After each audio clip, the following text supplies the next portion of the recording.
सबने, कोई बाकी है? ठीक है, चलिए। कॉल रिकॉर्डिंग शुरू हो गई है और 10:30 बज गया है। जो लोग आ चुके हैं उनसे एक बार और अनुरोध है, 1 मिनट का समय दे रहा हूं, आप लोग यह वाक्य लिख लें। आप लिखी हैं? नाम क्या आपका? है मोहिनी जी, आप ये लिखी हैं? तो लिखिए ना, लिख के अनुवाद करना है इसका। ठीक है, 2 मिनट का समय दे रहा हूं, सभी लोग लिख लें। जिन्होंने नहीं किया है वे लोग इसका अनुवाद कर लें। आज की चर्चा में मैं हाफ चर्चा हमारी रहेगी अनुवाद के ऊपर, और आज जो विषय मैं लेकर के आया हूं हिंदी से अंग्रेजी अनुवाद। हाँ हाँ, बताना नहीं चाहती तो छोड़ दो। ठीक है, हिंदी से अंग्रेजी अनुवाद में, चूंकि मैंने देखा है कि हमारी अंग्रेजी तो बहुत अच्छी है और स्वाभाविक है हिंदी से अंग्रेजी लिखने में दिक्कत नहीं होती है, दिक्कत होती है। कारण क्या है कि हमें शब्द ढूंढने में दिक्कत होती है। तो आज की चर्चा हम कोशिश करेंगे आधा या पूरा इसी पे बात करेंगे। और आज मैं कुछ आपको अनुवाद से कुछ अच्छे नियम, जो नियम हैं, हो सकता है हो, लेकिन मैंने उसके ऊपर थोड़ा बहुत शोध किया और मुझे लगा कि इस तरीके से अगर हम अनुवाद करेंगे तो ज्यादा अच्छा रहेगा और सबकी समझ में आएगा, लॉजिकल होगा। ठीक है, तो शुरू करें। थोड़ा सा हमको खड़ा है, 10:30 हो गया। ओके, घड़ी बजना शुरू कर दी, आप सबने लिख लिया होगा। मैं एक बार फिर बोल देता हूं। फातिमा एक माध्यमिक स्कूल में पढ़ाती है। आप देखे होंगे, है आने के बाद जब है तक आप पढ़ लेंगे तो आपकी सांस अपने आप रुक जाएगी। मरेंगे नहीं, घबराइए नहीं, सांस रुकना मरना होता है। आपको लगेगा कि वहां एक विराम लेना चाहिए, ब्रेक। ठीक है, कॉमर्शियल ब्रेक। और जो शब्द है, और क्या होता है, और को अंग्रेजी में क्या कहते हैं? एंड कहते हैं इसको। एंड मतलब कंजंक्शन। कंजंक्शन जहां भी हो, जहां कॉमा हो, जहां सेमी कॉलन हो, ध्यान दीजिएगा। फोन हमको दे दीजिए, नहीं आप उसी में खोई रहेंगे। ठीक है, हाँ, बेचारी को जिम्मेदारी दे दिया, भूल जाएंगे। तो जहां भी कंजंक्शन हो, ध्यान दीजिए, जहां भी कंजंक्शन हो, जहां सांस रुके, जहां कॉमा हो मतलब विराम चिन्ह, जहां कॉमा हो, सेमी कॉलन हो, वहां से हम प्रयास करेंगे वाक्य को छोटे अंश में बदल लेंगे, क्योंकि यह पहला वाक्य 3 पंक्तियों का है। फातिमा एक माध्यमिक स्कूल में पढ़ाती है और उन्हें, ये पढ़ाती हैं है, बिंदी है, ध्यान दीजिएगा, और उन्हें साइकिल चलाने का ऐसा चाव, ये ऐसा पे ध्यान दीजिएगा, अंडरलाइन करके रखिए, ऐसा चाव लगा है कि, एक तरह से नशा है ऐसा चाव, कि हर शाम आधा घंटे के लिए किराए पर साइकिल लेती हैं। पूरा वाक्य है। तो पहली सांस हमारी टूटी और पर। तो जब हम अनुवाद करना शुरू करेंगे तो जहां पहली सांस टूटी है वहां तक का करेंगे। अंग्रेजी में आप लोगों ने क्लॉज पढ़ा होगा। क्लॉज पता है? क्लॉज बहुत बड़ा तूफान नहीं है, ध्यान दीजिए। क्लॉज का मतलब होता है हिंदी में उपखंड, वाक्य खंड बोल सकते हैं। वाक्य खंड मतलब जहां से भी हम वाक्य तोड़ते हैं। वाक्य कैसे बनता है? सिंपल, कंपाउंड और कॉम्प्लेक्स। अंग्रेजी में, हिंदी में क्या होता है? सरल, मिश्र और यौगिक, 3 तरह का। एक ही, अंग्रेजी में भी वही, हिंदी में भी वही। तो हम इसमें सरल वाक्यों में सबसे पहले बदलते हैं और अनुवाद हमें वहां से करना है। दूसरा नियम मैंने आपको बताया कि आप भले ही आपकी अंग्रेजी बहुत अच्छी हो, आपकी हिंदी बहुत अच्छी हो, लेकिन ऐसे शब्दों का प्रयोग कम से कम करेंगे जो शब्द आप जानते हैं कि आपके अलावा कोई नहीं जानता हो। क्योंकि परीक्षा में आप वैसे लिखे ठीक है, परीक्षा में अगर ऐसे शब्दों का प्रयोग करते हैं तो हो सकता है एग्जामिनर को उस शब्द का अर्थ न पता हो, तो वह डिक्शनरी देखने की जहमत नहीं उठाएगा, डिक्शनरी देखने का प्रयास नहीं करेगा और एब्रप्टली अगर समझ नहीं आया तो आपको क्रॉस करके चला जाएगा। उसको पूरी लिबर्टी है कि आपको 1 नंबर दे, बहुत अच्छा अनुवाद किए, 1 नंबर दे, प्रश्न नहीं हो सकता उस पर। ठीक है, तो इस बात को ध्यान में रखते हुए आप अनुवाद करेंगे। दूसरी चीज, अगर आपको लगता है कि इस शब्द का अर्थ मुझे नहीं पता है, आपका काम है मिलता जुलता कोई अर्थ वहां लगाएं, खाली ना छोड़ें। जैसे आप में से बहुत लोगों ने अभी खाली छोड़ दिया है। मैं शुरू करता हूं। अब देखिए, सेंटेंस फॉर्मेशन एक चीज होती है। सेंटेंस फॉर्मेशन का मतलब होता है वाक्य संरचना। मतलब कोई भी आप किसी भी भाषा में लिखें, भाषा शैली आपके लिए बहुत महत्वपूर्ण चीज है। अंग्रेजी में अगर देखेंगे तो सब्जेक्ट, वर्ब एंड ऑब्जेक्ट आता है। सब्जेक्ट SVO, यह परंपरा चलती है अंग्रेजी में। लेकिन अगर हम हिंदी में लिखने जाएं तो हिंदी में सब्जेक्ट मतलब कर्ता, जो काम कर रहा है, सॉरी, उसके बाद आएगा कर्म और उसके बाद क्रिया। ये तीन चीजें यहां ऐसे चलती है। इसके बाद आपको हिंदी व्याकरण या अंग्रेजी व्याकरण दिख रहा है ना? आपको दिक्कत हो तो यहां आ जाइए, इधर आ जाओ ना, अंदर एक आदमी, लड़कियों में से एक आदमी अंदर आ जाए, अंदर आ जाओ इधर। अरे इस कमरे में आ जाओ ना, बंद की हो क्या अंदर से? आपके बगल में उसको बिठा लीजिए, छोटी बहन समझ के, ठीक है? चलिए, अब आपको नाउन पता है सबको, हिंदी में संज्ञा और सर्वनाम। ये जो सब्जेक्ट है वह हमेशा, वहीं बैठ जाओ चेयर लेकर के, थोड़ा आगे आगे, वो हमेशा संज्ञा या सर्वनाम ही क्रिया होता है, कर्ता होता है। थोड़ा और आगे आ जाओ। तो यहां हम देखेंगे कि संज्ञा या सर्वनाम कितने हैं। दिए गए वाक्य में फातिमा क्या है? संज्ञा है। माध्यमिक क्या है? संज्ञा है, नाउन। स्कूल क्या है? नाउन है। पढ़ाना वर्ब है। ठीक है, यही तक हम आते हैं। तो सबसे पहले अंग्रेजी में लिखना हम शुरू कर रहे हैं, तो अंग्रेजी की परंपरा के अनुसार सब्जेक्ट ले आना है। अब हम प्रश्न करेंगे कौन काम कर रहा है, तो जवाब मिलेगा फातिमा कर रही है। तो सब्जेक्ट, नियम कहता है पहले सब्जेक्ट आएगा, तो हम सबसे पहले सब्जेक्ट लिखेंगे फातिमा। अगला हमें वर्ब ले आना है, तो हम पूछेंगे, अपने आप से पूछेंगे, फातिमा क्या करती है? दिख रहा है तुमको? नहीं तो कर हो, तुम थोड़ा सा आगे आ जाओ। फातिमा क्या करती है? पढ़ाती है। पढ़ाना का क्या होगा? टीच। ध्यान दीजिएगा कि जब ये क्रिया में ता ते ती का प्रयोग हो, अगर जिस भी क्रिया, क्रिया समझ में आता है, इसलिए मैंने कल क्रिया पे बात किया था व्याकरण में। क्रिया अगर ता ते ती में है, इसका मतलब है कि जो अनुवाद होगा उसमें वर्ब में यस या ईएस का प्रयोग होता है, ठीक है? और उसमें इज, एम, आर का प्रयोग नहीं होगा। इज, एम और आर का प्रयोग नहीं होगा, ठीक है? इज, एम, आर को शायद हेल्पिंग वर्ब कहा जाता है या ऑक्सिलरी वर्ब कहा जाता है। वेरी गुड, आप लोगों को अंग्रेजी पता है, ठीक है? तो इज, ये गांठ बांध लीजिए कि जहां भी आपको वर्ब में ता ते ती लगा हुआ मिले, उसके साथ इज, एम, आर का प्रयोग नहीं होगा। नहीं होगा तो नहीं होगा।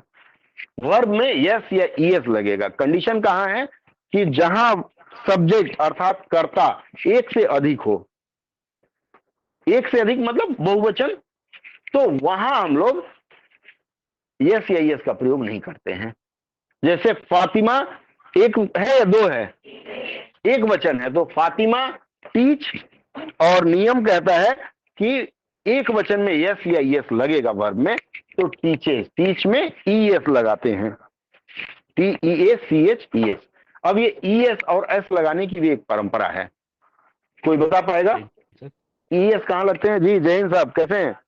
सर आशीर्वाद सबका, नाइट में ईएस से ठीक है। लास्ट, जी, अरे रे, चलिए, लास्ट वर्ड जो है, वर्ड का जो आखिरी अक्षर है,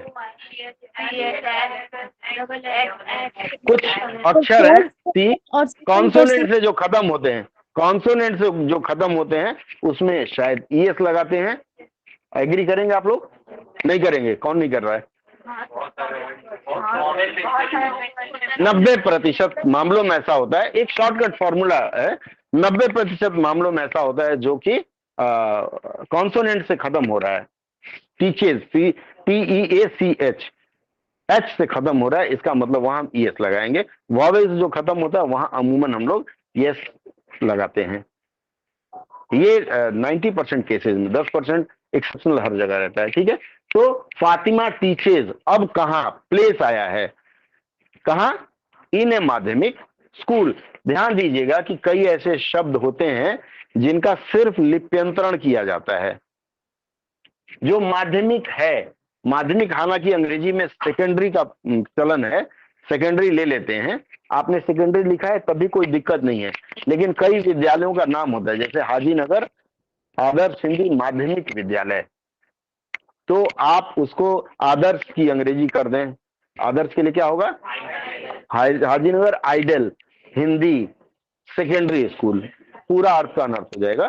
तो कहा जाता है प्रॉपर नाउन। प्रॉपर नाउन अर्थात नाम जो है, नाम का अनुवाद नहीं करेंगे जब तक विधिक रूप से उसका अनुवाद उपलब्ध न हो। ठीक है?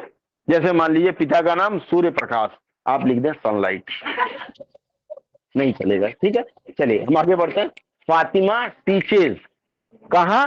अब यहाँ प्रीपोजिशन बहुत महत्वपूर्ण है। माध्यमिक स्कूल, किसी मित्र ने एट माध्यमिक स्कूल प्रयोग किया है। अपने जगह पर वह भी सही हो सकते हैं, लेकिन व्याकरण सही नहीं करता है। जब आप किसी के ऊपर रहते हैं, जैसे मैं जमीन पर खड़ा हूं, तो एट लिखते हैं, अर्थात जहां आपका निवास स्थल है, ऐसे जगहों के लिए एट का प्रयोग करेंगे। लेकिन जहां क्लोज सर्किट में आप हैं, बंद कमरे में हैं, वहां इन का प्रयोग होता है। चूंकि फातिमा मैडम माध्यमिक स्कूल पर नहीं पढ़ाती हैं, स्कूल के अंदर मतलब दरवाजे से घुस के और क्लोज सर्किट में जाती हैं, तो इसलिए वहां इन का प्रयोग होता है। क्लियर है? तो फातिमा टीचेज इन। अब यहां अंग्रेजी में, हिंदी में आपको एक लिखा हुआ मिला, आप में से अधिकांश लोगों ने ए नहीं लिखा। कुछ लोगों को मैंने कहा था कि राउंड करो, ए लिखना है। इवन अगर यह एक नहीं है, फातिमा माध्यमिक स्कूल में पढ़ाती है, तब भी स्वाभाविक रूप से अंग्रेजी की रचना के अनुसार यहां ए लाएंगे, क्योंकि हो सकता है बेचारी 2-3 स्कूलों में नहीं पढ़ा पाती है और स्वाभाविक एक ही स्कूल में पढ़ा रही है। ठीक है, यहां तक क्लियर हो गया? वाक्य सुंदर बन गया। अब ये जो और है उसके लिए हमने एंड लिख दिया। आपको ज्यादा परिवर्तन करने की जरूरत नहीं है, उसी परिपाटी पर आधा काटते हुए चलना है। उन्हें साइकिल चलाने का ऐसा चाव लगा है। लगा है, लगा है मतलब कौन सा टेंस में आएगा? आग लगी है, आग लगी है। हैज बीन का भी प्रयोग करते हैं। ठीक है, प्रेजेंट परफेक्ट। लगा है मतलब लग चुका है, अब उसको छूटना मुश्किल है। ठीक है, तो इसका क्या होगा? यहाँ चाव लगा है। चाव लगा है मैंने बताया एक तरह का नशा है। यस, यहाँ जितने लोगों ने एडिक्शन कहा है वो 200% सही है वे लोग। ये जो चाव लगा है, मोहे लागी लगन संवरिया की, भगवान कृष्ण का भजन गाते हैं, तो उसका होगा I am addicted to Krishna. Krishna या कृष्ण? कृष्ण। कृष्णा कह देंगे तो स्त्रीलिंग हो जाता है। I am addicted to Krishna, I am addicted to Nand Gopala. ठीक है, उसी तरह से उन्हें साइकिल चलाने का ऐसा, ये जो ऐसा है इसके लिए सच का प्रयोग करेंगे, SUCH। अब देखेंगे, सबसे पहले उन्हें सब्जेक्ट नाउन या प्रोनाउन रूप में है, तो उन्हें के लिए शी। हैज बीन लगा है, लगा है मतलब लग चुका है, हैज बीन का प्रयोग करेंगे। न भी किया हो तो नो प्रॉब्लम, चलेगा। सी इज, अब हैज बीन लगाते हैं तो भी चलेगा। अगर हाँ, नहीं नहीं ऐसा कुछ नहीं है। नहीं नहीं, अगर भगवान में मेरी लत लग गई है तो एडिक्टेड मैं कहूंगा, I am addicted to Shyam Gopal. इसका मतलब थोड़े ना है कि मैं नशेड़ी हूं, मैं नाली में गिर जा रहा हूं। निगेटिव में हर जगह निगेटिव पॉजिटिव का मत सोचिए। कुछ शब्द हैं हिंदी में, जैसे मान लीजिए चोरों का जत्था नहीं बोल सकते, वहां निगेटिव में लगाएंगे, चोरों का गिरोह ही बोलेंगे। गिरहकट, चोर, उचक्का, पॉकेटमार, वो गिरोह बोले जाते हैं। तो गिरोह शब्द साधुओं के साथ नहीं प्रयोग कर सकते, लेकिन सारे साधु अगर उस रूप में प्रकट होते हैं तो उनको आप लिख सकते हैं। ठीक है, पैशन ये चाव में नहीं आएगा। ठीक है, जुनून के लिए, वेरी गुड, जुनून के लिए पैशन होता है। चाव लगा है यहाँ सटीक। देखिए क्या होता है, अनुवाद का यह कहना है कि आप एकदम वही शब्द नहीं ला पाएंगे। जैसे मैंने आप लोगों को कई बार बताया है कि पश्चिम बंगाल में रहते हैं, बंगाली दादा आपसे आके बोले कि दादा हमें सिगरेट खाबो, और मैंने कभी सुना नहीं, पहली बार गोरखपुर से आया हूं, तो मैं यही कहूंगा बेटा सिगरेट कैसे खाएगा, बटर लगा दूं या जैम लगा दूं? चबा के खाएगा या एक साथ निगल लेगा? क्योंकि मुझे पता ही नहीं है कि यहाँ की भाषा की प्रकृति, हर चीज को खाना कहते हैं। जब आप उसका अनुवाद करेंगे तो तदनुसार दूसरी भाषा के अनुरूप, अगर वो कहता है I want to eat cigarette, तो गलत होगा, क्योंकि खाने के लिए अलग शब्द है अंग्रेजी में, पीने के लिए अलग है, तो वहां स्मोक का प्रयोग करेंगे, ड्रिंक भी नहीं करेंगे। I want to drink cigarette, मारेगा थप्पड़। ठीक है, उसी तरह से लाइट चली गई मुझे लगता है। ऑनलाइन आप लोग देख पा रहे हैं? ऑनलाइन सुन पा हाँ रहे हैं आप सर। लोग? जी हाँ, सर। ठीक ये है। सर जी सर दिख रहा है दिख रहा है।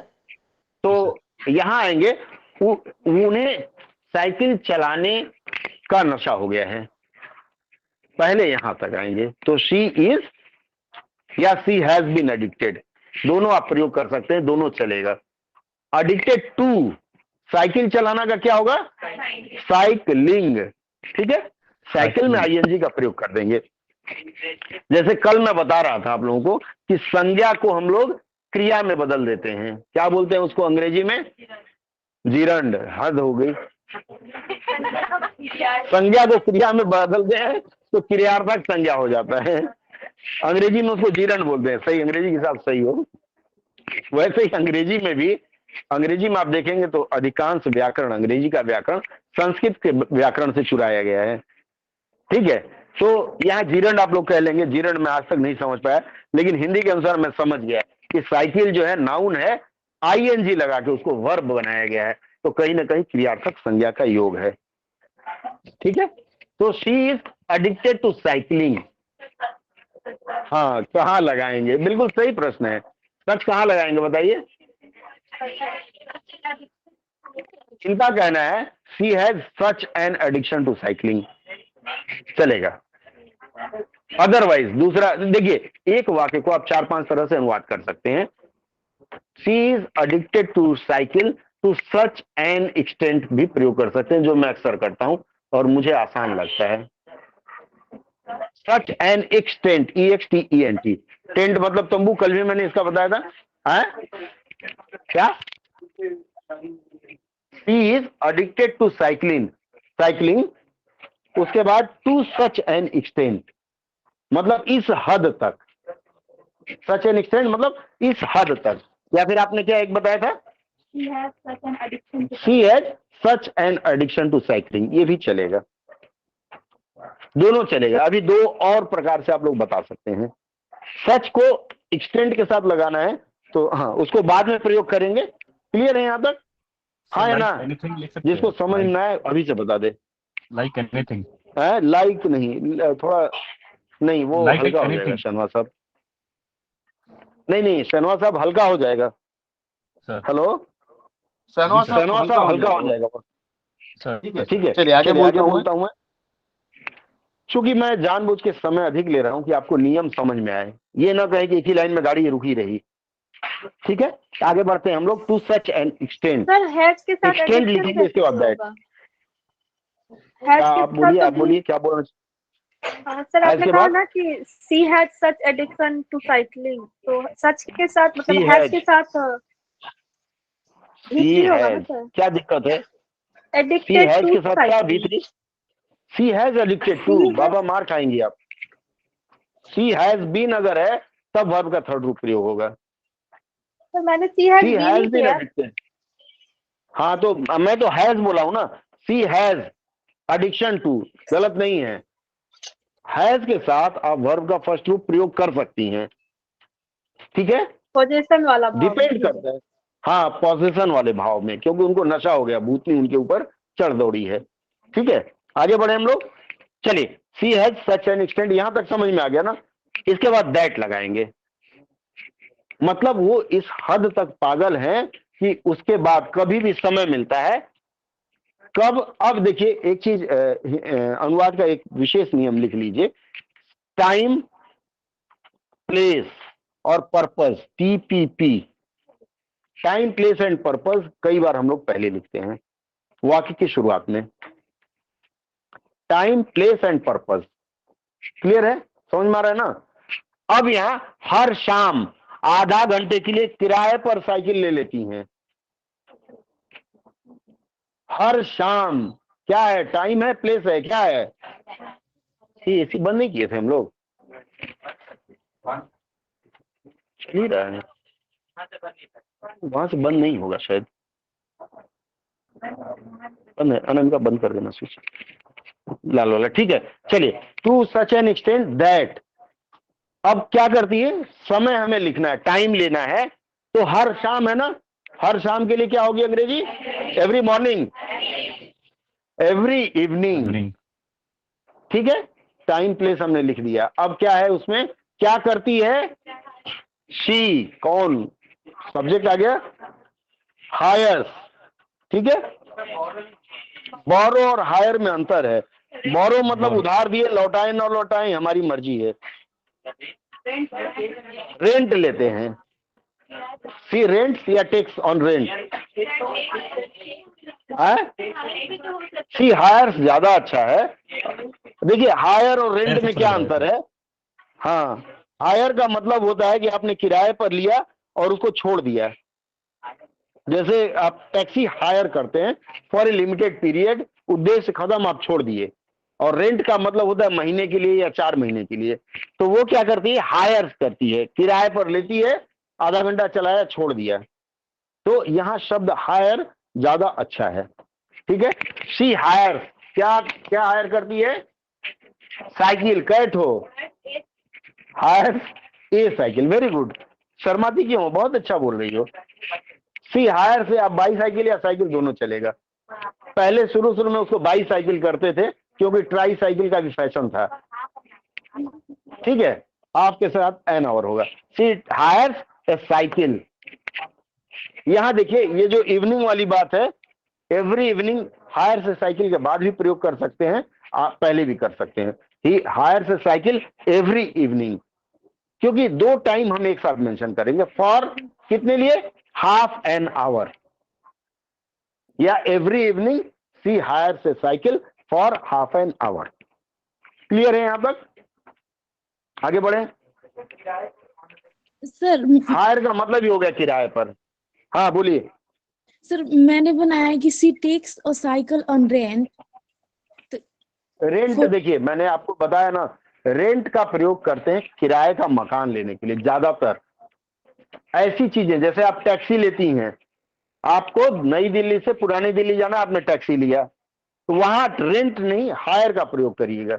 रेंट हमेशा एक क्या बोलते हैं, एक लंबी अवधि के लिए लेते हैं या एक सुनिश्चित अवधि के लिए। जैसे मान लीजिए मैं सवेरे से शाम तक के लिए लेता हूं, तो उस स्थिति में रेंट कर सकते हैं, क्योंकि पीरियड डिसाइडेड है, 1 महीने के लिए, 2 महीने के लिए, हायर ज्यादा अच्छा रहेगा। अगर आपने लिख दिया है रेंट, तो भी आधा नंबर तो मिल ही जाएगा। क्लियर है, अगले वाक्य में चलें क्या, फेयर, फेयर तो देते हैं, फेयर देते हैं, भाड़ा। टैक्स ऑन फेयर लिखना चाह रहे हैं, गड़बड़ा जाएगा मामला। चलिए मिटा दें हम इसको। अगला वाक्य, जमीला, फातिमा और उनकी मित्र औकन्नी, सांस रुकी है, तो इसका पहले कर लेंगे, जमीला, फातिमा एंड उनकी का हर फ्रेंड औकन्नी, क्या करती हैं, इन सब की उम्र 20 वर्ष के आसपास है। ये भी बड़ा क्लासिकल सेंटेंस है, आप में से अधिकांश लोगों ने कहा, लिखा है दे आर एज्ड अबाउट, दोनों चलेगा, they are aged around 20 years, चोलवे, हाँ, they are about Sir, 20 all years, of them are around 20 years old. हाँ, all of them are around 20 years old, चल जाएगा, ठीक है। ऑल ऑफ देम या they all are around 20 years, they All are around 20 age, years. Age लिखना ज्यादा अच्छा रहेगा, AGED, मतलब इनकी उम्र 20 साल के आसपास है। अप्रॉक्स नहीं लिखना है, अराउंड मतलब, हाँ क्या बोल रही हैं, they all are about teens. They all are about 20 years, they Sir. All are about 20, हाँ मेरी बात सुन लीजिए, आपकी डाउट क्लियर कर दूं। They all are about 20 years थोड़ा सा फीका फीका लगेगा, उम्र लिखिए ना, they all are aged around 20 years, ज्यादा अच्छा रहेगा। बाकी आप जो भी लिखे मान्य है। बोलिए, कौन बोल रहा था, Their ages are approx 20 years. ज्यादा क्लिष्ट हो जाएगा, देयर एजेस आर अप्रॉक्स, हाँ इनका देखिए कितना अच्छा बनाया है इन्होंने, they all are in their 20s, आज के वर्तमान समय के अनुसार अच्छा वाक्य है, ठीक है। चलिए, मुझे लगता है कि आज जो मैं समझाना चाह रहा हूँ आधा समझ गए होंगे आप लोग। मैंने 3 चीज बताने का प्रयास किया कि जैसे कल मैंने कृदंत बताया था आपको अंग्रेजी में। सर लास्ट वाला sorry, सेंटेंस जो था वो थोड़ा हाँ, एग्जैक्ट बता दीजिए क्या होगा। आप क्या लिखे हैं? आप सर क्या हम लिखे लिखे हैं? हैं हाँ, थोड़ा जैसे देखो। जालिमा हाँ, फातिमा एंड हर फ्रेंड। जालिमा कहाँ से आ गया बाबा? जमीला है, आप मार डालेंगे। तो जमीला जमीला वही सर हाँ, मिस्टेक। ठीक जमीला है, फातिमा आगे। एंड हर हाँ, फ्रेंड। हाँ, हर हाँ, फ्रेंड फ्रेंड। अवकन्नी हाँ, all of them are around 20 हाँ, year old 20 years old। 20 years old, ठीक है, चलेगा। ठीक है, ठीक है सर, थैंक ये यू। बहुत कठिन नहीं है। देखिए, आज मैं आप लोगों को 2-3 चीज बताने का प्रयास किया। पहला, जैसे मैंने कल बताया था, संज्ञा से क्रिया बनाना या क्रिया से संज्ञा बनाना। क्या बताया था? क्रिया से संज्ञा, उसको क्या कहते हैं? कृदंत कहते हैं। मार खाओगी। सर मैंने क्या बताया पूरा ही था? अलग बना था। सुना दीजिए, आप भी सुना दीजिए। सर मैंने लिखा था the age of Jamila Fatima and her friend अवकन्नी is about 20 years old। 20 years के बाद ओल्ड लगाने की जरूरत नहीं है। 20 years, ठीक है। द एज हाँ, ऑफ से मैंने स्टार्ट किया। हाँ, अच्छा सुनिए, मैंने कल एक बताया था क्रिया से संज्ञा बनाना। क्या होगा उसका मतलब? क्रियार्थक संज्ञा। बिल्कुल सही। डरने की क्या बात है इसमें? ये सब डर रही हैं आधे ज्यादा। इसका मतलब आपको खुद पे विश्वास नहीं है। उसी तरह से आज अंग्रेजी में मैंने आपको बता दिया कि नाउन से वर्ब बनाते हैं। साइकिल से साइकिलिंग, स्विम स्विमिंग, ठीक है, राफ्ट राफ्टिंग। ईट से ईटिंग नहीं होगा। ईट क्या है? नाउन है ना। वर्ब है, वर्ब से वर्ब उसमें नहीं आएगा। एक प्रश्न मैं पूछना चाहूंगा आप लोगों से, वह 3 दिन में आएगा। लिखिए जरा। अब थोड़ा हिंदी में स्विच करें। थक गए होंगे आप लोग, प्यास लग गई होगी, चाय पी लीजिए, आपके बगल में है तो। आप लोगों के पास तो कोई विकल्प नहीं पानी के अलावा। ठीक है, पानी का बोतल नहीं लाए हैं? थोड़ा आप आगे पास कर दीजिए। कहाँ है? हमको भी चाहिए। सर हाँ, बोलिए। सर मैं ये पूछ रही थी, जैसे हिंदी में जैसे नाम हम्म, दिए थे तीनों के, तो इंग्लिश में मतलब नाम को ऐसे हाँ, रिप्लेस कर सकते हैं? ऐसे मतलब आप जैसे नाम इंग्लिश कैसे में, रिप्लेस करना चाह रहे हैं? हाँ, मतलब जैसे आपने बताया ना, जैसे दे आर या ऑल ऑफ देम, तो मतलब हाँ, जैसे नाम हाँ, ना हाँ, लिखते रिप्लेस कर ऐसे सकते कर हैं। सकते। नहीं, ओके सर। तीनों का नाम लिखना पड़ेगा। अच्छा सर जी। ठीक है, चलिए। कल की बात से फिर हम वापस आते हैं। एक छोटा सा प्रश्न है, डायरी में नोट कर लें, फिर मैं देखूं कौन बता पाता है। जो जल्दी बताएगा उसको 10 नंबर। नहीं नहीं, अब थोड़ा सा हिंदी व्याकरण भी पढ़ लें। मैंने कहा ना कि व्याकरण पढ़ें और साथ में अनुवाद पढ़ें तो आनंद आएगा और को रिलेट कर पाएंगे हम लोग दोनों चीजों को। ठीक है, मैंने सॉरी, क्या मैंने बोला था? वह वह 3 दिन 3 में दिन में आएगा। सही है या गलत है? वह 3 दिन में आएगा, सही है वाक्य या गलत? बोले क्यों छुप रही हैं? और भी कलम खाने लगी। हे भगवान, आंख बंद कर रही। अरे आपसे ही पूछ रहे हैं। सही है, वह 3 दिनों में आएगा। 3 दिनों में आएगा, सही है या 3 दिन में आएगा? क्या सही है? 3 दिनों में आएगा, गलत है। 3 दिन में आएगा। 3 दिनों में आएगा, गलत है। चलिए, एक और सवाल ले लेते हैं। यह मैंने आप लोगों को पीछे पढ़ाया था। उसके 5 लड़कियां हैं। उसके 5 लड़कियां हैं। सर हेलो हाँ, बोलिए। सर, वो 3 दिन में आएगा का इसका इंग्लिश क्या होगा? ही केम्स इन 3 days। अरे राम, ही केम। सर आप वो जैसे आप ऐसा मजबूर कर प्रधानमंत्री देंगे कि वाला, चलती ट्रेन के आगे कूदना पड़ेगा हमको। वह नहीं 3 दिन में आएगा, इसका अनुवाद ही कम्स। ही केम्स कहाँ से होता है? ओ केम्स सॉरी, मैंने तो कम्स सुना था। कम्स नहीं नहीं नहीं, गलती हो गई। कम्स चलिए होगा आगे ना बढ़ते सर? हैं। ठीक है, हाँ बिल्कुल। जी जी। मैं दोनों ओर से घिर गया। मैं दोनों ओर से घिर गया। मैं दोनों ओर से घिर गया। मैं 2 बोल रहा हूं, तुम 4 ला रही हो, हद हो गई। 2 ओर से गिर गया या दोनों ओर से गिर गया, क्या होगा? दोनों ओर से गिर गया गलत है, मैं 2 ओर से गिर गया होगा। ठीक है, 2 ओर से गिर गया। एक और लेते हैं और फिर उसके आगे हम क्रिया को आगे बढ़ाएंगे। कैसा घर, कैसा घर, हाँ कैसा घर, इसमें सर्वनाम शब्द कौन सा है? कैसा, कैसा सर्वनाम है, सार्वनामिक विशेषण है ये, सर्वनाम है ही नहीं। कैसा घर जो मैंने शब्द बताया है, कैसा घर, ये घर की विशेषता बता रहा है, तो सार्वनामिक विशेषण है, सर्वनाम नहीं है। कहाँ हैं आप लोग आज? Sir hello sir. हाँ बोलिए सर बोलिए बोलिए। इमरजेंसी ड्यूटी के लिए जाना पड़ रहा है, रात में नाइट करके और जाना पड़ रहा है सर अभी। ओह सॉरी, चलिए चलिए फिर हम बात करेंगे, रिकॉर्डिंग राजेश से मांग लीजिएगा। जी सर। ठीक है, चलिए एक और पूछ लें। जी जय हिंद। एक और ले लेते हैं। जैसा देश वैसा वेश, जैसा देश वैसा वेश, इस वाक्य में सर्वनाम अथवा विशेषण किसका प्रयोग हुआ है?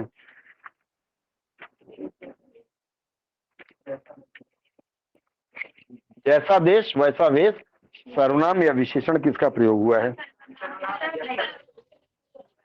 सर्वनाम कितने लोग सहमत हैं? हाथ खड़ा करें।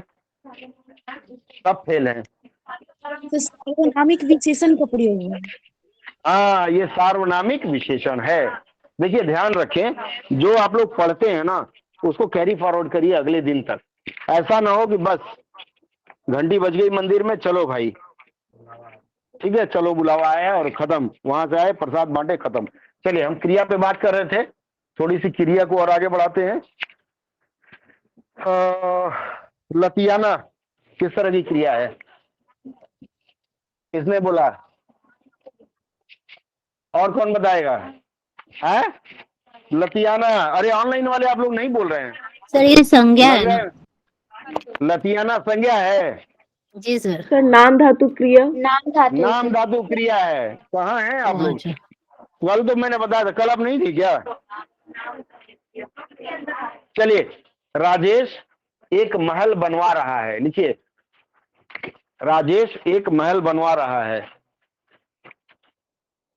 प्रेरणार्थक क्रिया। बिल्कुल सही है। जरा इन लोगों से पूछ लूं, मेरे घर वालों से।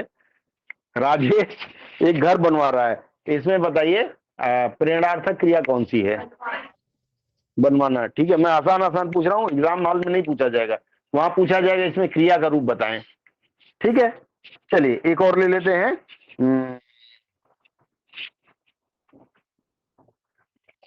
कलेजे पर मूंग मत दलो, मूंग मत दलो, मूंग मूंग मूंग दाल होता है ना। मेरे कलेजे पर मूंग मत दलो, मेरे कलेजे पर मूंग मत दलो। एक और वाक्य लिख लीजिए। ठीक है, कलेजे पर मूंग दलना एक उदाहरण है। मेरे कलेजे पर मूंग मत दलो, और दूसरा मैंने बताया मूंग दलना या कलेजे पर मूंग दलना एक मुहावरा है। लिखिए, मुड़ी नहीं हिलाना है। हो गया, लिख लिया आपने। अब आप मुझे यह बताएं कि इस वाक्य में दलना जो शब्द है वह क्या है? सर दलना नाम धातु है। नाम धातु है। मैंने आप लोगों से क्या पूछा था? मैंने आप लोगों से क्या पूछा था? मैंने पूछा था दलना किस प्रकार का शब्द है। फट से उसके उदाहरण में नहीं घुस जाना है। मैंने पूछा दलना क्या है? क्रिया है। मैंने आपसे यह तो नहीं पूछा ना कि किस तरह की क्रिया है, आपको बताना है मूंग दलना। अब जरा वाक्य पढ़िए। मेरे कलेजे पर मूंग मत दलो, यहाँ जो दलो शब्द है वह नाम धातु क्रिया नहीं माना जाएगा, इसको हटा दीजिए। ठीक है, दलना भले ही, जैसे अगला वाक्य मैंने लिया कलेजे पर मूंग दलना, वह क्रिया रूप में है, यह भी क्रिया रूप में है। वहां जो दलना शब्द मैंने बताया है, दलना किससे बना है? दल शब्द से। दल क्या है? दल टीम। क्या है? हे भगवान, दल संज्ञा सर्वनाम संज्ञा है, ये ध्यान रखें। चलिए हम आगे एक सर दलों नाम धातु में आएगा। दलों कौन क्या सर ये नहीं क्या बोली? क्रिया है, कौन सी क्रिया है? नाम धातु क्रिया है ना, संज्ञा से जो क्रिया बने वह नाम धातु क्रिया होती है। ठीक है, दाल जो है, दाल चूंकि संज्ञा है ना, खाते हैं ना, तो दाल से दलना बना है तो वह व्यर्थक क्या नाम धातु क्रिया में आएगा। एक और ले लेते हैं, उसके बाद फिर दूध गरमाना जरूरी है। दूध गरमाना जरूरी है, नहीं तो फट जाएगा।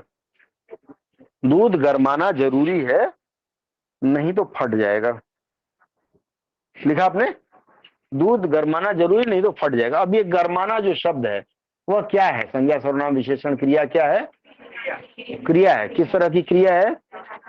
नाम धातु क्रिया है। नाम धातु क्रिया यह किस शब्द से बना है? गरम। हाँ, गरम शब्द क्या है? संज्ञा है ना। सब मार विशेषण खाने वाला काम कर रहे हैं, सब अपने अपने सिर पे ऐसे शाबाशी का हाथ रखेंगे। ठीक है, विशेषण सर है। विशेषण है सर। हाँ, विशेषण से मैंने कल बताया था कि संज्ञा से और विशेषण से नाम धातु बनता है। तो गरम जो शब्द है वो विशेषता बता रहे हैं ना। तो जिसने भी गलत बताया अपने सिर पे हाथ रख के खुद को आश्वासन देना कि अगली बार ऐसी गलती जरूर करेंगे। ठीक है, चलिए कल हम यहाँ तक खत्म किए थे, विशेषण से नाम धातु बताना हम पूरा किए थे। एक चीज और ध्यान दें, हिंदी में लिख लीजिए,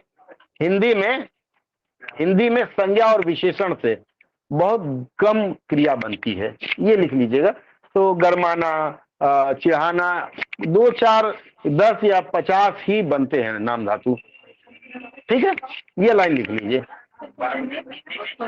हिंदी में संज्ञा और विशेषण से बहुत कम क्रिया बनती है। ठीक है, अब यहां तक कल मैंने क्लियर कर दिया था आप लोगों से। कोई संदेह है? यहां तक नहीं है। आगे बढ़ते हैं हम। अभी तक क्रिया के हमने कितना रूप पढ़ा? कल कितना रूप मैंने बताया? 2 बोल रही है। सीमा कहाँ हो? घर में ही हो ना? 3 बताया था। ठीक है, चलिए आज फिर से मैं क्रिया का अलग रूप बता रहा हूं, फिर आप कहेंगे ये अलग कहां से आ गया। क्रिया के फिर 2 रूप हैं, सकर्मक और अकर्मक। लिख लीजिए, क्रिया के अन्य रूप में मैं आ रहा हूं। क्रिया के 2 रूप हैं, सकर्मक और अकर्मक। एक कान बंद इसलिए सुन कम पा रहा हूं। क्रिया के 2 रूप, सकर्मक और अकर्मक। ना समझ में आए तो पूछ लीजिएगा हमसे।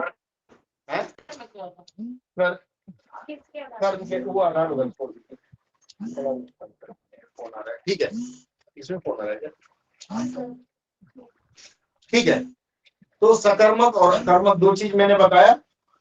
सकर्मक क्या होता है ध्यान दीजिएगा, मैं थोड़ा सा बोर्ड पर लिखता हूँ। हाँ, 1 मिनट मुझे लिखने दीजिए।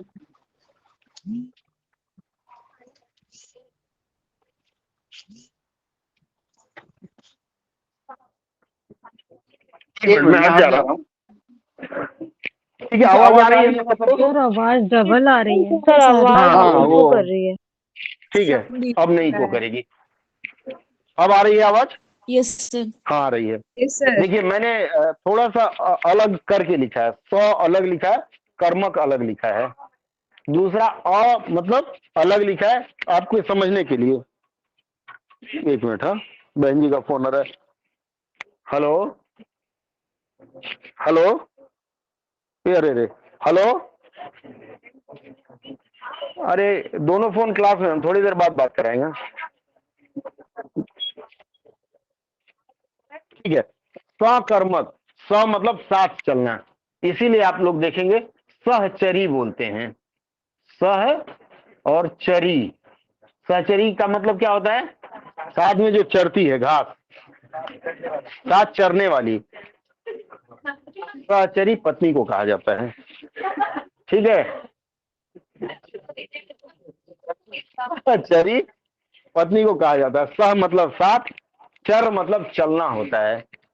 ठीक है, वो घास चरना नहीं होता है। ठीक है, इसी तरह सकर्मक मतलब क्रिया की बात हम कर रहे हैं, ऐसी क्रिया जो कर्म के साथ हो, अर्थात उस क्रिया पर कर्म का प्रभाव पड़े, उसे सकर्मक कहते हैं। लिख लीजिए, बड़ा कंफ्यूजन होता है हम लोगों को अक्सर सकर्मक और अकर्मक, तो वह कंफ्यूजन आज दूर हो जाएगा।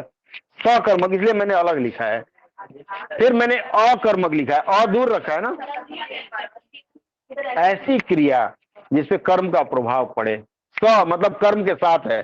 जैसे मैं कहूं कि मेरे साथ कितने लोग हैं, मुझे कितने लोग वोट देंगे, बोले कोई नहीं, ठीक है, तो जो वोट देने के लिए हाथ उठाए वो मेरे साथ हैं, सहकर्मक। इसी तरह से सहकर्मी होता है, जैसे सहचरी लिखा मैंने, सहकर्मी, कर्मी मतलब काम करते हैं, हम लोग साथ काम करते हैं, तो सहकर्मी मतलब कर्म के साथ जो हो। आपको वाक्य में कर्ता और कर्म पता है ना। कर्ता मतलब जो काम कर रहा है, और कर्ता के अलावा जो दूसरे शब्द हैं वो कर्म होते हैं। तो सकर्मक मतलब ऐसे शब्द, ऐसी क्रिया जिसका प्रभाव कर्म पर पड़े या कर्म जो क्रिया के साथ लगा हो। उदाहरण के लिए एक उदाहरण आपकी तरफ से आए तो समझ में आए, क्या समझ में आ रहा है? चलिए, वह खाता है, ये वह तो हटा देते हैं, वह के जगह नीलम लिख देते हैं, नीलम खाती है। ये तो आपके मन में संदेह आया, मैं समझ गया, यह अकर्मक है। आपने एकदम सही कहा, मैं बता रहा हूं अकर्मक नहीं है, अकर्मक है। ठीक है, अभी बताता हूं। लिखिए, नीलम खाती है, लिखा आपने। पहला वाक्य मैंने बोला था वह खाता है। आपको ऐसा लग रहा होगा कि इस वाक्य में कर्म छुपा हुआ है, कर्म है ही नहीं, क्योंकि अकेला कर्ता है। लेकिन ऐसे वाक्यों में कर्म छुपा रहता है। अगर मैंने क्या नाम लिया था, नीलम लिखा था ना, अगर मैंने लिखा है नीलम खाती है, तो कुछ तो खाती होगी ना, चाहे सिगरेट खाए या जौल खाए या बिरयानी खाए या चा खाए, कुछ तो खाती है। जो खाती है वह चीज छुपा हुआ है। ऐसे वाक्यों में कर्म छुपा रहता है। लेकिन थोड़ा सा मैं इसमें परिवर्तन करता हूं, नीलम भात खाता है। देखिए तो सही, नीलम भात खाता है, हालांकि नहीं होगा, नीलम भात खाता है। अब वो जो कर्म छुपा हुआ था वह कर्म में लेकर के आया। ठीक है, अब जैसे मैंने कल आपको बताया था कि राम ने रोटी खाई, थोड़ा और बढ़ाते हैं इस वाक्य को आगे, खाने पर ही चलते हैं आज। राम ने रोटी खाई, लिखिए, राम ने रोटी खाई। अब चीज दिक्कत हो रही, थोड़ा खड़ा होकर बैठ जाइए, कल से ठीक हो जाएगा। बाकी जो लोग ओपिनियन दिए हैं वो दोपहर में आएंगे, तो ये पहले मुंह बनाती है। राम ने रोटी खाई लिखा आपने, सीता ने भात खाया। अगला लिखिए, सीता ने भात खाया। आप कोने में बैठी हैं, समझ पा रही हैं? सीता ने भात खाया, ठीक है। आप मुझे यह बताइए, सीता तो स्त्रीलिंग है ना, तो मैंने सीता ने भात खाई क्यों नहीं लिखा, खाया क्यों लिखा? अर्थात क्रिया कर्म के अनुसार बिहेव कर रही है, कर्म के अनुसार काम कर रही है, इसलिए वह सकर्मक है। दूसरे वाक्य में देखिए, मैंने बताया राम ने रोटी खाई। राम तो पुल्लिंग है ना, पुरुष है ना, तो राम ने रोटी खाया लिखना चाहिए था। लेकिन रोटी स्त्रीलिंग है, रोटी यहाँ कर्म है, कर्म के अनुसार क्रिया बदला जा रहा है, नींद आ रही है, कर्म के अनुसार क्रिया का रूप बदला जा रहा है, अतः यह सकर्मक माना जाएगा। क्लियर है? अब कॉन्सेप्ट क्लियर हुआ, वह खाता है, वह खाती है, क्लियर हो गया ना। खाने वाली वस्तु छुपी हुई है, इसलिए यह अकर्मक नहीं होगा। बड़ा कंफ्यूजन होता है, और परीक्षा में ऐसे प्रश्न देख करके हम टिक मार के आते हैं, कर्म है ही नहीं, इसका मतलब अकर्मक है। सही है, आपका यह सोचना भी सही है कि जिस वाक्य में कर्म न हो वह अकर्मक है, ठीक है। लेकिन कर्म अगर छुपा हुआ हो तो अकर्मक नहीं मारेंगे। एक और उदाहरण दूं या आप लोग बताएंगे?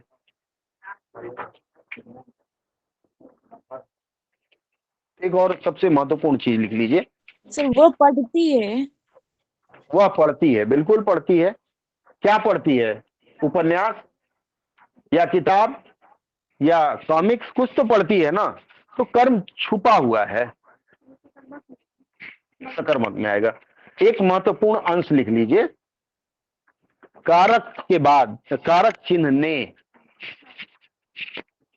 कारक चिन्ह ने, जैसे राम ने बंसी बजाई। कारक चिन्ह ने का प्रयोग हमेशा सकर्मक क्रिया के साथ होता है। यह एक शॉर्टकट ट्रिक मान सकते हैं। कारक चिन्ह ने का प्रयोग हमेशा सकर्मक क्रिया के साथ होता है।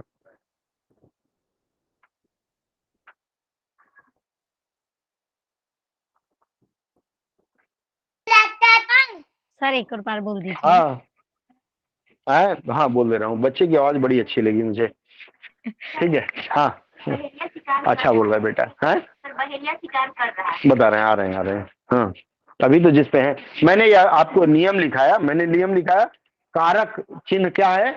ने होता है ना, राम ने रावण को राज दरबार में बड़ा बेइज्जत करके निकाला, तो ये ने को का के ये कारक चिन्ह होते हैं, कारक चिन्ह कहा जाता है, इसे ध्यान दीजिएगा। तो ने का प्रयोग हमेशा सकर्मक क्रिया के साथ होता है। तो अगर आपको किसी वाक्य में ने का प्रयोग दिखे तो आप मान लीजिए वह सकर्मक होगा। वहां वाक्य सकर्मक नहीं होता है, क्रिया सकर्मक होती है। सर बोलिए। बोलिए। वो सकर्मक की परिभाषा आपने दिया है, ऐसी क्रिया जिस पर कर्म का प्रभाव पड़े। अकर्मक का क्या होगा सर? आ रहा हूं, पहले सकर्मक क्लियर कर दूं। ठीक है सर। सकर्मक क्लियर हो जाएगा तो अकर्मक अपने आप। यहां तक मैं स्पष्ट कर पाया कि अगर आपको कर्ता के साथ ने का प्रयोग हो तो सकर्मक होगा, कारक के साथ ने हो। कारक चिन्ह ने का प्रयोग किसके साथ होता है? क्रिया के साथ, कर्म के साथ। कर्म के साथ ने का प्रयोग हो, अर्थात वाक्य में ने का प्रयोग होगा तो वहां क्रिया सकर्मक होगी। चलिए अब आगे बढ़े, अब अकर्मक की तरफ। यहां मैंने बताया कि सकर्मक क्रिया में क्रिया पर कर्म का प्रभाव पड़ता है, या क्रिया और कर्म का रिश्ता होता है। बात मिस हो जाएगा, फिर हम दोबारा रिपीट नहीं कर पाएंगे, फिर वो भूतनी हमारे सिर से उतर जाएगी। ठीक है, मैंने बताया आपको कि सकर्मक क्रिया का, मैंने बताया कि कर्म के साथ क्रिया का संबंध रहता है। पंखा स्लो किया हुआ है क्या? गर्मी लग रही है ना, पंखा थोड़ा तेज कर दीजिए। लेकिन अकर्मक क्रिया में क्रिया का संबंध कर्ता से होता है। पंखा तेज करना पड़ेगा। सकर्मक क्रिया में, इधर ध्यान दीजिए, बार बार बोलता हूँ, टॉक टू दादा नॉट टू दीदी। आप बात करिए, फोन कर लीजिए। मैंने बताया सकर्मक क्रिया में कर्म के साथ कर्ता का संबंध होता है, अकर्मक क्रिया में कर्ता के साथ क्रिया का संबंध होता है। किसका? कर्ता के साथ क्रिया का संबंध होता है। क्लियर है बात? नहीं, बात भूल जाओगी तो दोष ना देना, क्योंकि 2 नंबर का ये प्रश्न आता है और वही 2 नंबर अब इस परीक्षा में 0.25 से किसी का गया है। अब सोचिए कितना दुखद है, ऐसी कोई गलती छूट गई होगी तो मिस ना करें। हाँ, बाद में हम भी बात करते हैं, हम तो खूब बात करते हैं, खोजते हैं, यहाँ तक कि स्पैम कॉल पे भी हम 5 मिनट बात कर लेते हैं। ठीक है, थोड़ा हल्का करने के लिए एक फोन आया मेरे पास। सर मैं HDFC बैंक के बिहाफ में, पहले गुजराती में बोला, शू बोलू शू, तो हम बोले बोलो। तो बोली सर आपको क्रेडिट कार्ड देना चाहते हैं। मैं बोला मैडम एक बात सुनो, फोन नहीं काटना। बीच में मेरी बात सुन के फोन काट दिया तो फिर अच्छा नहीं लगेगा, मुझे बहुत बुरा लगेगा। बोली ठीक है सर। मैं बोला ठीक है बोलो। बोली आप कार्ड ले लीजिए। मैं बोला मैडम कार्ड दे दो, कब आऊं? तो बोली आप क्या काम करता है? तो मैं बोला मैडम मैं तो नौकरी ढूंढ रहा हूँ अभी। बोली उम्र कितनी है? मैं बोला 75 साल। फिर जैसे ही रखने, मैं बोला देखो रखना नहीं, मेरी बात सुन के तब रखना। मैंने बोला था ना तुम मेरी बात सुनोगी काट दोगी, ऐसा दर्द मत दो मुझे। मैंने बोला जैसे ही कोई सुनता है नौकरी नहीं है फोन काट देता है। अरे भाई तुम अपनी तरफ से आइए, क्रेडिट कार्ड दे के तो जाओ, ना दो कम से कम सुन तो लो हालचाल। 3 बार उससे मैंने इस तरह से बात किया, ठीक है। तो मैं उनमें से हूँ, मिस कॉल पे भी बात करता हूँ, कॉल बैक करके, तो लेकिन क्लास के समय बात नहीं। हाँ ठीक है, आगे बढ़ते हैं। मुझसे फैन तेज कर दीजिए, अरे थोड़ा कर दीजिए, थोड़ी एक्सरसाइज, सब दूसरे को कह रहे हैं, उठ जाइए। चलिए, तो मैं अकर्मक की बात कर रहा था। बड़ी बहन को खड़ा करा रही हैं आप लोग। हाँ बस बस बस, ज्यादा करने से टूट जाएगा। चलिए, अकर्मक में मैं बता रहा था कि क्रिया का संबंध कर्ता के साथ, और सकर्मक में कर्म के साथ। जैसे आप ये कांटा लगाते हैं ना, हमारे दादाजी सिखाया करते थे कि 4 में से 2 अगर घटाना है तो 2 ही होगा, कैसे पता चलेगा? तो फिर बोलते थे रिवर्स कर लो, नीचे वाला जो तुम्हारा आया है और उसको जिससे घटाया जोड़ दो, 2 और 2 4 हो गया, इसका मतलब हम सही है। इसी तरह से यहां भी हम कांटा लगाएंगे मैथ्स वाला। तो कांटा कैसे लगाएंगे? राधा ने भात खाया, राधा ने भात खाया क्योंकि क्रिया का संबंध किससे हो रहा है? कर्म से हो रहा है। भात पुल्लिंग है इसलिए खाया लगाया है, ठीक है। राधा ने तीर चलाया, यहां तीर पुल्लिंग है, ठीक है, तीर पुल्लिंग है इसलिए हमने वहां चलाया का प्रयोग किया। तो इस तरह से कांटा लगा के देख लीजिए कि कर्म के साथ उसका रिश्ता हो रहा है तो वह सकर्मक आएगा। अब अकर्मक का उदाहरण, जैसे मान लीजिए अभी क्लास में कोई सो रहा है, नाम नहीं लूंगा मैं, ठीक है, तो मैं बोलूंगा वह सोता है, लिखिए, ऐसे ही बोल रहा हूँ सब जग जाए इसलिए, कोई सो नहीं रहा है। इतना महत्वपूर्ण इतनी महत्वपूर्ण चर्चा हम कोई सोएगा भला? वह सोता है। अब आप मुझे यह बताइए कि वह सोता है में कहीं कर्म छुपा है क्या? मैं अगर कहूं कि राधा नहाती है, यहाँ कर्म छुपा हुआ है क्या? लक से नहाए या हमाम से, कोई दिक्कत नहीं है, क्योंकि नहाने का काम राधा कर रही है, राधा नहाती है। वहां अगर मैं राधा की जगह मोहन ले आता हूं तो मोहन नहाता है, अर्थात क्रिया कर्ता के अनुसार बदल रही है, तो वह सकर्मक माना जाएगा। सॉरी, मैं भी बह गया, ठीक है, वह अकर्मक माना जाएगा। क्लियर है? एक आध उदाहरण आपकी तरफ से है, पता चले वन में ट्रैफिक नहीं है। पक्षी आसमान में उड़ते हैं, वेरी गुड, पक्षी आसमान में उड़ते हैं। अब मैं कांटा लगाना सिखाता हूं आपको फिर से। पक्षी आसमान यहाँ कर्म है, तो थोड़ी देर के लिए आपको लग सकता है कि हो सकता है ये सकर्मक हो। अब कांटा लगाते हैं, पक्षी हटा देते हैं, उसकी जगह भूतनी जोड़ देते हैं या चुड़ैल जोड़ देते हैं। चुड़ैल आसमान में उड़ते हैं नहीं होगा ना, उड़ती है, क्योंकि चुड़ैल स्त्रीलिंग है, उसके अनुसार। अब थोड़ा और बदल देते हैं, हनुमान जी को ले आते हैं। हनुमान जी आसमान में उड़ते हैं, क्योंकि हनुमान जी सम्मान दिया जा रहा है, जी लगाया जा रहा है, इसलिए उनके साथ उड़ते शब्द का प्रयोग किया गया, सम्मानीय। तो कर्ता के अनुसार क्रिया का रूप अगर बदलता है तो वह अकर्मक होगा। क्लियर है यहाँ तक? थक गए होंगे आप लोग? हाँ बोलिए, क्या? हम लोग सुबह में टहलते हैं। हम लोग सुबह में टहलते हैं, वेरी गुड, हम लोग सुबह में टहलते हैं। सकर्मक की अकर्मक? अकर्मक है, क्योंकि हम लोग बहुवचन है, क्रिया बहुवचन रूप में हम लोग टहलते हैं। हम लोग को हटा दीजिए, वहां नंदिनी लगा दें, लिखिए नंदिनी सुबह में टहलते हैं, सही होगा? क्या होगा? क्रिया क्या आएगा? नंदिनी सुबह में टहलती है। तो मुझे लगता है आज के बाद सकर्मक और अकर्मक में आपको कष्ट नहीं होगा।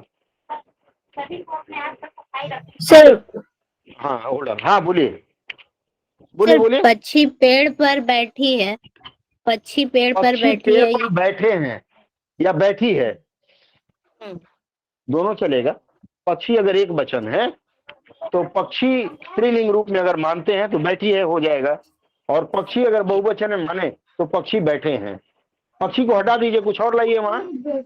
बंदर पेड़ पर बंदर बैठे, बैठा है या बैठे हैं, इसका मतलब है जो करता है उसके अनुसार क्रिया का रूप बदलता है। ये जो दो चीज मैं बताया, जरा अंग्रेजी में भी सुन लें इसको। एक ट्रांजिटिव होता है, हाँ एक ट्रांजिटिव होता है, दूसरा इंट्रांजिटिव होता है। क्या? सॉरी, इनका नहीं बताया, झगड़ा करेगी, बोलिए। हाँ, सभी को अपने आसपास सफाई रखनी चाहिए। बताइए, आप बताइए, यू टेल। लास्ट वाली मैडम, क्या नाम है आपका? वंदना, सुन नहीं पाता हूँ, बहरा हूँ। Manisha, very good. हाँ मनीषा, आप बताइए। सुन नहीं पा रहा हूँ, एक कान बंद है, थोड़ा जोर से बोलिएगा। इन्होंने पूछा पक्षी सभी को अपने आसपास सफाई रखनी चाहिए, सकर्मक है अकर्मक है? अरे सिंपल सा, मैंने कांटा लगाना सिखाया आपको।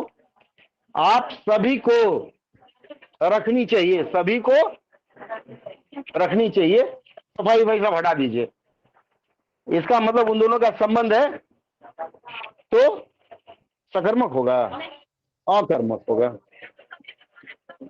सभी आ जाएंगे। चलिए ध्यान रखें। हाँ हाँ बाबा, जिसका कर्ता से सीधा संबंध हो। चलिए एक मैं बताया अंग्रेजी में इसे ट्रांजिटिव और इंट्रांजिटिव वर्ब कहा जाता है, और मुझे लगता है अगर सकर्मक अकर्मक आपके समझ में आ गया तो ट्रांजिटिव और इंट्रांजिटिव समझने में कोई दिक्कत नहीं होगी। होगी क्या दिक्कत?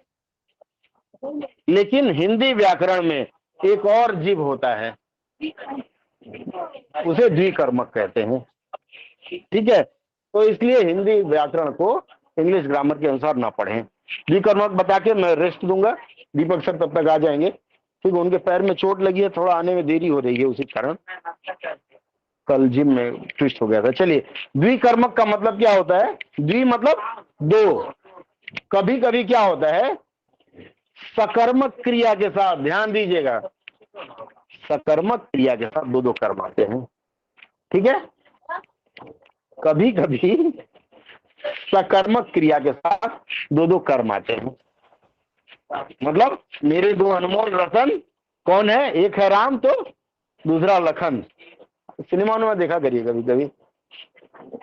चलिए उदाहरण दें। सर वो खाना खाकर गया। बिल्कुल आ रहा हूं, बिल्कुल सही। इनका कहना, नाम क्या आपका?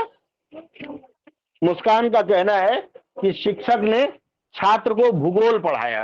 पाठ हटा देते हैं मुस्कान। हाँ, शिक्षक ने छात्र को भूगोल पढ़ाया।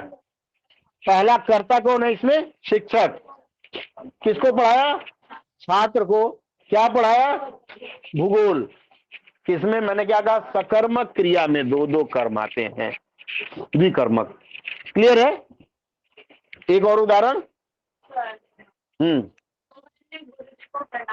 सोहन ने गुरुजी को प्रणाम किया। करना तो ठीक है, सोहन ठीक है, गुरुजी ठीक है, प्रणाम करना एक क्रिया मान लेते हैं। मम्मी ने, आप लोगों के घर में आज मम्मी ने नाश्ता दिया है? कुछ नहीं दिया है, जाके बोलिएगा फिर। ठीक है, थोड़ा सा मम्मी की तरफ ही चलते हैं। मम्मी ने बिटिया को, क्या? बोलो बोलो बोलो, अरे बोलिए। क्या? मम्मी खाली रोटी, सूखी रोटी? मम्मी ने, थोड़ा इतना भी नहीं खिलाएंगे। मान लीजिए बिटिया को चीनी खाना मना है, आज नमक का व्रत है, क्या दिक्कत हो रही है? मम्मी ने बिटिया को दूध रोटी खिलाई। मम्मी ने बिटिया को दूध रोटी खिलाई। ध्यान दीजिएगा, मैंने आपको बताया क्रिया के साथ दो कर्म अटैच हैं, हालांकि इस वाक्य में तो तीन कर्म हो गए। मम्मी कर, एक मैं बता लूं फिर सुनता हूं। मम्मी कर्ता, बिटिया कर्म, दूध रोटी। तो द्विकर्मक कौन सा होगा? दूध और रोटी, क्योंकि क्रिया के साथ इन दोनों का संबंध है। और सकर्मक अकर्मक या द्विकर्मक संबंध कहां से होता है? क्रिया के साथ होता है। ठीक है, जैसे मान लीजिए रोशनी, रोशनी ने कलम और कागज खरीदी। थोड़ा इसको बड़ा करते हैं, आप लोग नोट करिएगा। ऑनलाइन वाले शायद नोट नहीं कर पा रहे हैं। कर रहे हैं क्या आप लोग? नहीं कर रहे हैं? कोई नहीं कर रहा है तो कर रहे हैं। हाँ, ठीक है। चलिए मैं वाक्य फिर से बोलता हूँ। मुस्कान ने, अरे हो गया, एक रील का था, खत्म हो गया, दूसरा ले आते हैं। मुस्कान ने मिठाई की दुकान से जिलेबी और रसगुल्ला खरीदा। मुस्कान ने मिठाई की दुकान से जिलेबी और रसगुल्ला खरीदा। पुरुष लोग बाहर चले जाया करें, ठीक है?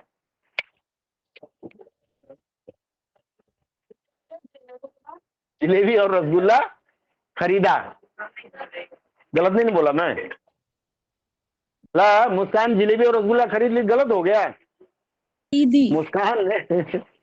मुस्कान ने मिठाई की दुकान से। अब आप मुझे बताएं इसमें द्विकर्मक कौन सा है? मिठाई और जिलेबी या मिठाई और रसगुल्ला, जो भी मैंने बताया। मिठाई, कंफ्यूज मत कीजिए। हाँ, जलेबी और रसगुल्ला, ठीक है। मिठाई की दुकान, मिठाई भी क्या है, कर्म है, दुकान भी कर्म है, लेकिन मिठाई की दुकान द्विकर्मक में नहीं आएगा, ठीक है। क्योंकि जलेबी और रसगुल्ला का सीधा संबंध क्रिया से पड़ रहा है, इसलिए यह द्विकर्मक होगा। अर्थात सकर्मक हो, अकर्मक हो या द्विकर्मक हो, उस